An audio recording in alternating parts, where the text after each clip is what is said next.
Open the door! Break it. Hands! Let me see your hands! Step out here! Step out! Get on the ground! Before I did this, I planned on taking multiple girls, killing multiple families. I wanted to treat them differently, play mind games with them. This is Trevor Summers. Trevor Summers was a Tampa, Florida resident, convicted for kidnapping, attempted murder, and rape. Police said that Summers broke into his ex-wife Alyssa Mathewson's home and attacked her with a knife, attempting to rape and kill her. He then kidnapped and drove her to a remote location where he continued to assault her. Before this, Summers had already been given a restraining order and warned to stay away from Alyssa, but that didn't deter him. During the trial, his 14-year-old daughter and wife were cross-examined. He looked me right in the eye, and it was terrifying. After the lengthy trial, the jury found Summers guilty on all charges. They did tie her up to keep her from contacting the authorities and giving me enough time to get out of town. And sentenced him to life in prison. The judge called his actions heinous and unforgivable, and noted that he showed no remorse for what he had done. Summers' ex-wife addressed the court with a powerful statement. Intimidating. I have a lifetime protective order against him, and he's going to be right in front of me questioning me about the crimes that he committed against me. She spoke of the trauma and fear she had experienced at the hands of Summers and expressed relief that he would never be able to hurt her again. Summers himself did not speak during the hearing, but his attorney later released a statement saying that he planned to appeal the sentence. He appeared unmoved by the sentence. Just when you feel this is the worst you can get from an emotionless kidnapper, the worst happens. But this time, it is not just kidnapping, but the heinous crime of Jake Patterson that would leave you squirming and wondering why a 23-year-old would kidnap a 13-year-old and shoot both of her parents. And the public can only be safe if you are incarcerated until you die. This is Jake Patterson, who committed a heinous crime that made headlines. Jake Patterson is a 23-year-old man who lives in Wisconsin. On October 15, 2018, he committed a crime that shook the state of Wisconsin and the United States at large. He broke into the home of James and Denise Kloss and fatally shot both of them before abducting their 13-year-old daughter, Jamie Kloss, and holding her captive for 88 days in a remote cabin in Gordon, Wisconsin. Fortunately, the little girl was able to escape on January 10, 2019. During the trial, the prosecutor revealed the horrific details of what little Jamie went through during her captivity. Patterson confined her to a small space under his bed for hours and physically and emotionally abused her. He also forced her to stay under the bed when he had visitors. Jamie finally escaped when Patterson left the cabin, and she managed to get help from a neighbor. And we were almost home, and she was walking towards me crying, saying, "You gotta help me, you gotta help me." Okay. So I didn't want to go into my cabin because it's too close to Patterson's house. And she said her name is Jamie Kloss? Yep. Jake Patterson pleaded guilty to 2 counts of first-degree intentional homicide and 1 count of kidnapping. Do absolutely anything to take back what I did, I would die.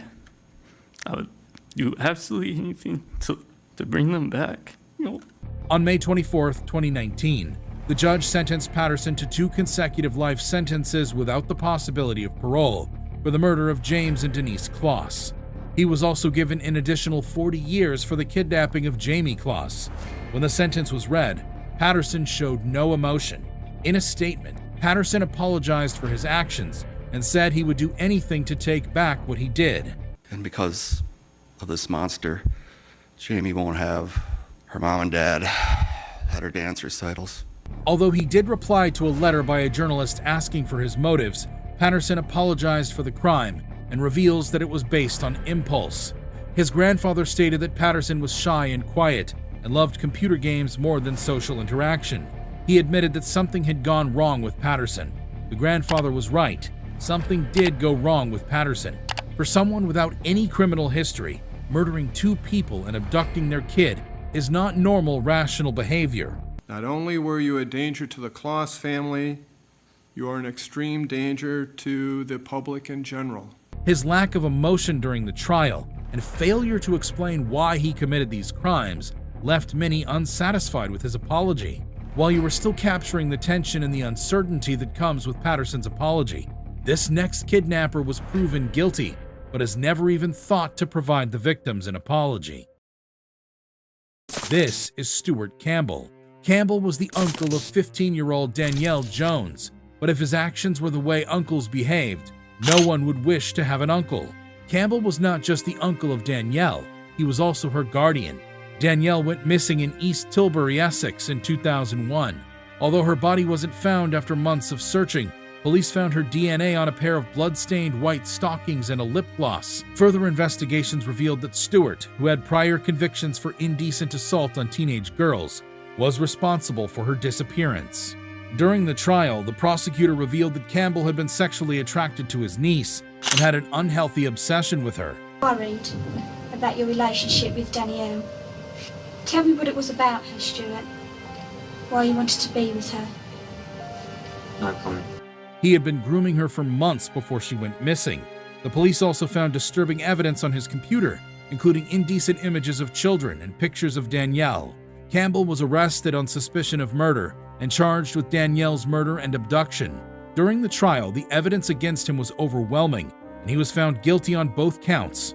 On August 23, 2002, Campbell was sentenced to life imprisonment with a minimum of 20 years for the murder of Danielle Jones. When the sentence was read, he showed no emotion. Danielle's murder has affected hundreds of us here at Essex Police. Many of you who have come to know the family through this case still feel their pain as they continue to live without having been able to say a final goodbye to their lovely daughter. Campbell refused to reveal the location of Jones's body either. Campbell maintained his innocence and claimed he had been framed for the crime. However, his defense was undermined by the strong evidence against him. The case also led to changes in the law, many of which we should be grateful for. Claiming innocence after committing such heinous crimes can create weird situations, but thanks to evidence, the truth prevails at last. This, however, was not the case for Michael Webb. His took a different approach, and there was no room for innocence. Door! Open the door! Very good. Hands! Let me see your hands! Step out here! Step out! Get on the ground! This is Michael Webb. Michael's a 51-year-old man from Texas who kidnapped an 8-year-old girl from her mother's arms while they were walking to school in May 2019. The abduction was captured on a surveillance camera, and the footage showed Webb forcing the child into his car before driving away. Following the abduction, the police launched a massive search operation, and after 8 hours, the child was found safe in a hotel room in Fort Worth, Texas. Got her! We got her! We got her! The police had tracked down the vehicle used in the abduction, and after a brief standoff with Michael, they were able to rescue the child. Hands! Let me see your hands! Step out here! Step out! Get on the ground! Suspect is placed in handcuffs. Michael Webb was arrested and charged with kidnapping. And I know I missed somebody because when I pushed the woman and grabbed her, I heard somebody screaming. He admitted to the crime during a 3-hour interview with the FBI. During the trial, evidence showed that he had sexually assaulted the child while she was in captivity, and he was found guilty on all charges. In October 2019, Michael Webb was given a life sentence without the possibility of parole. The presiding judge, Reed O'Connor, stated that Michael Webb had committed a heinous, cruel, and despicable crime, and that his actions were beyond comprehension.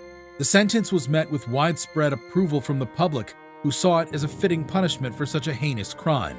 The child's mother, who had been traumatized by the incident, spoke out about her relief that the man who had caused her family so much pain is now behind bars for life. When Michael heard his sentence, he showed no remorse, although he cried during the interrogation. What did you say to scare her, Michael?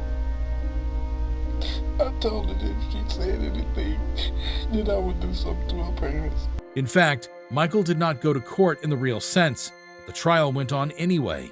In a statement to the court before the trial, he said, "You will be mistaken if you think this story has come to an end." Another disgusting but shocking case was from 19-year-old Anthony Rodriguez. This is Anthony Rodriguez. The 19-year-old Anthony Matthew Rodriguez's recent conviction left the small town of Great Falls, Montana, reeling. Rodriguez was found guilty of some of the most heinous crimes imaginable: forcible rape, kidnapping to commit rape, and second-degree robbery. The community breathed a sigh of relief, knowing he would be locked up for a long time. During the trial, the jury heard the harrowing details of Rodriguez's crimes. He had kidnapped the victim with the intention of committing rape, and his actions had put her in danger. I think that it was a crime of opportunity. I truly think that she was just in the wrong place at the wrong time. The evidence was overwhelming, and the jury had no choice but to convict him. But the legal battle was far from over. Rodriguez argued that the trial court had made errors and that his punishment was excessive. Mr. Rodriguez, down. However, the court stood firm, and the original judgment was upheld. This case highlighted the bravery of the victim, who had to relive her trauma in court. One of the really more poignant moments during the trial was that she signed no. She was signing no to him when he was sexually assaulting her. Despite the difficulties, she stood up for herself and sought justice. Her courage, as well as the dedication of law enforcement and the justice system, helped ensure that Rodriguez was held responsible for his terrible crimes. If you thought these were shocking reactions of kidnappers getting life behind bars, watch how some of the most dangerous teens in the world react to receiving well-deserved life sentences.